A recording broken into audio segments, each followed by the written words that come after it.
But yeah, I do a lot of rankings. But actually, Fernando, you got one right because when I was we're doing turns at SI, I didn't get quarterback. So here you go. I could share my list. Go ahead, Gilbert. You know what? Let's do Uh, this. We'll both go. You one, two. Like you go first, then I'll go. Then we'll do one, then two. Or do you want to do seven? Let's do that. Let's start off at seven okay. and move our way up. So you go first. All right. For me, Aaron Rodgers at number 7, and I'm not gonna defend that he, fell. I'm gonna defend that he deserves to be top 7. That's how deep it is with quarterbacks now. Like this guy, he's older and well, back-to-back MVP. The Kobe years. There you go, Fernando. You can name the show if you want where you said that. But I think last year he had a lot of injuries and he didn't want to be there mentally. I think he might have a pretty big year with the Jets. I don't know if it's going to lead to ball games or winning ball games, but he's going to be pretty dominant. So that's why he has to be in my top 7 still. Aaron Rodgers, number 7. You have to read that story by The Athletic. I can't remember the guy's name, but he did a really good job on it. He talked about how he wanted Gunther fired after last year, and it's a really good story by The Athletic. I can't remember the guy's name. He was on Rich Eisen show, and he talked about the story and how Matt was. Schneidman. Yeah, he was surprised that Aaron Rodgers picked up the phone when he called him. So it was interesting. Gilbert, I have Aaron Rodgers as number 7 as well. I mean, I think it was a down year last year. I think it's a phone number as well. Yeah, I think Garrett Wilson and him are going to develop a really good relationship. I think the Jets have some weapons for him. I think they brought in Alan Hazard. I think they're gonna be good. And I like him. I like him, and I like the team moving forward. But I think Aaron Rodgers is still one of the top quarterbacks in the NFL. Okay, well, this is where we get a little different here. Just to kind of speed it up. I like Trevor Lawrence at number 6. I think you're a little different, but I think he gets ahead of Rodgers, which is still a big praise in the rankings here on the Gilberto rankings. Because I am the master at the rankings. But Trevor Lawrence proved a lot to me last year, but I still can't get the rocky rookie season out of my mind and the rocky first part of the second season. He took over the second part of 2022. He went off, and big victory there in the playoff game. Sorry, Dan and Daygo. We'll see you later. But I still need to see more to put him a top 5. I'm going to go with Josh Allen. I thought he had a really down year last year. I don't like that Buffalo still use him as a runner. I think they need to stop with that. If not, he's gonna get injured and it's gonna be bad, and he won't be able to get up. I thought without Brian Dable, he looked a little vulnerable. There's something there between him and Stephon Diggs that has even Trayvon Diggs saying that his brother could be a Cowboy pretty soon. So there's some weird stuff going on there. So I don't know. I'm gonna go. I'm gonna go Josh Allen 6. He might have another down year if he's not careful. Yeah, I'll get to my Allen thoughts when I get to mine, but it might be a while. So you're a little surprised here. And then number 5 for me, Jalen Hurts. Kind of the same thing with the Trevor Lawrence theme for my criteria here is like I need to see more body of work, but one big special year for him. The 2 were kind of rocky. Number 2 was pretty good for Hurts. He made the playoffs, right? But then 3, he just took off, got that monster deal because of it, took him to the Super Bowl. So top 5, Jalen Hurts, no problem with that for me. I have Trevor Lawrence at 5. I think Trevor Lawrence showed some good stuff last year. I thought the game against the Chiefs he could have done a little bit better. But there was a lot of drop passes. There was some weird stuff there.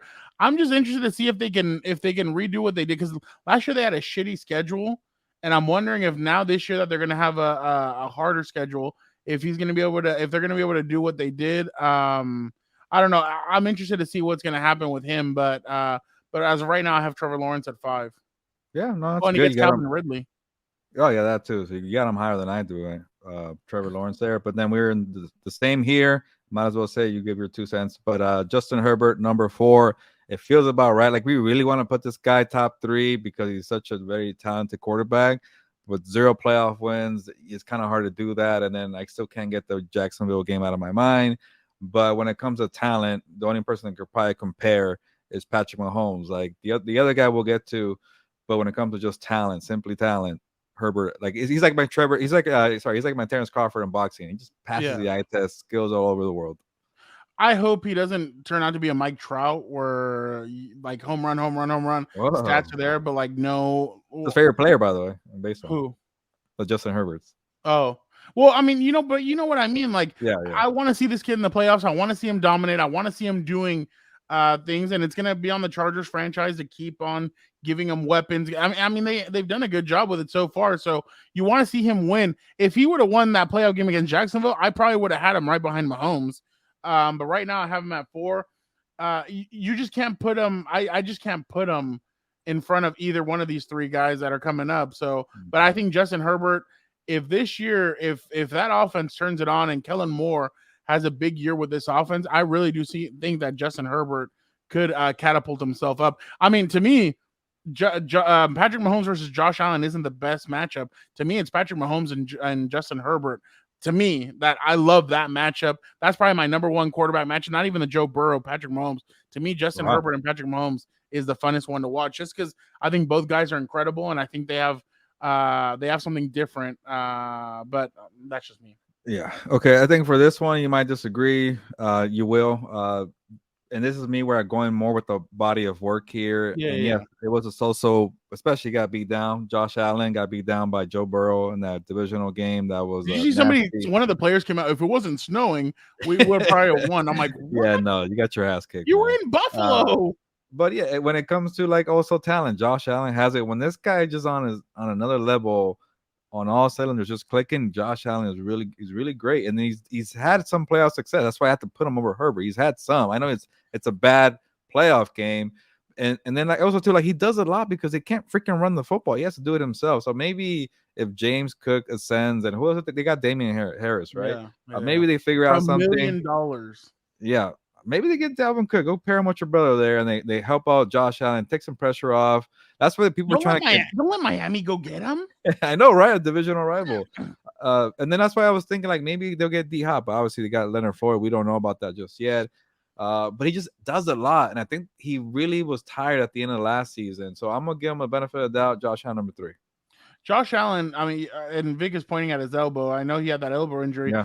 But Josh Allen to me is a roller coaster ride. I mean, there's some points where he has it really good, and then really good, and then really bad, and then like he's just up and down, up and down. Like you need to see more consistency from him. But I understand. I went with Jalen Hurts. Jalen Hurts took his team to the Super Bowl.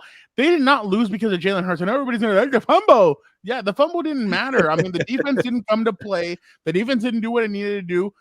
Jalen Hurts scored a game-winning, essentially what could have been a game-tying touchdown. Obviously. Mahomes and the Chiefs came up and still won the game, but Jalen Hurts did everything in his power to win that game, and I thought he had a good, clean game.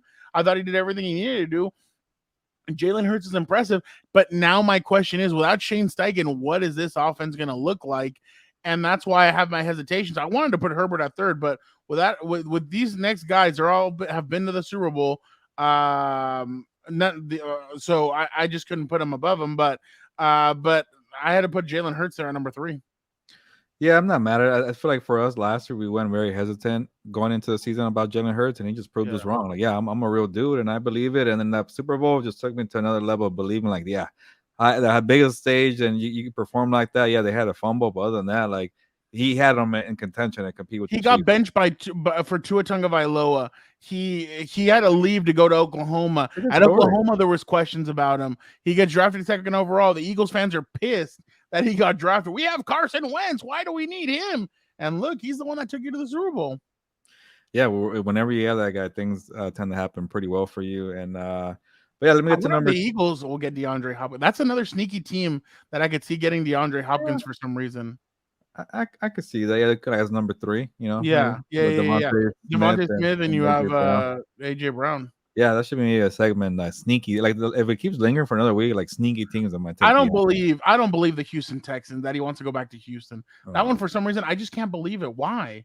Don't you want to compete for a Super Bowl? They have money, maybe that's why. Hey, open up the checkbook a little more, and you know what? That's right. You're right. Yeah, that's why I keep going back. Like maybe it's not about money. I know we're going off topic. I mean, it's not about winning; it's more about money. Yeah. So we're going off topic. But for me, number 2, I think it's a different level to the last 2 guys. Joe Burrow just took his game to another level, and he keeps getting better and better. And I like to call him the cerebral assassin, like Triple H, because when it comes to the head of games, man, this guy's he's a standout chess player.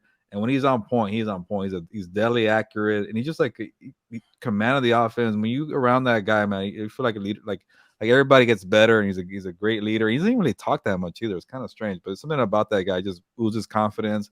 And like I don't like, the reason I compare him, like the way he has command is Drew Brees, but he's better than Drew Brees.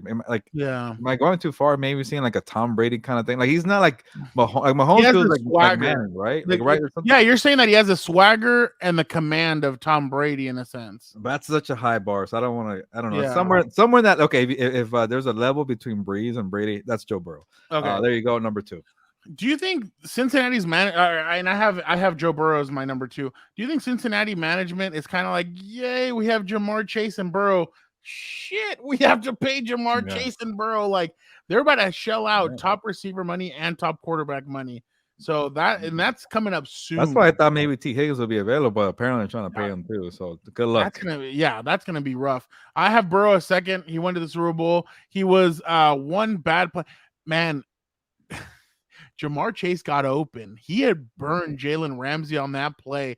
If they're able to hold Aaron Donald a little bit, like half a second longer, he throws that up and Jamar Chase walks into the end zone. So, but Burrow's tough. He's taking a lot of licks. They need to start protecting him. If not, he's not going to last very long. Just like his buddy down there in Miami. But yeah. So, but I'm sure number 1, we are also the same.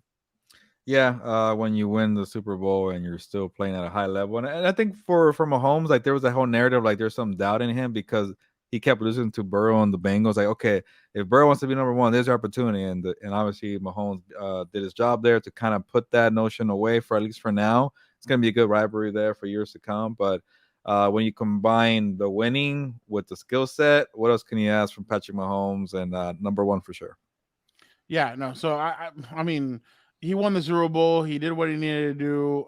So obviously you have to go with him. So I'm with you. I think Mahomes is the number 1 quarterback right now in the NFL. And I mean, he's done it.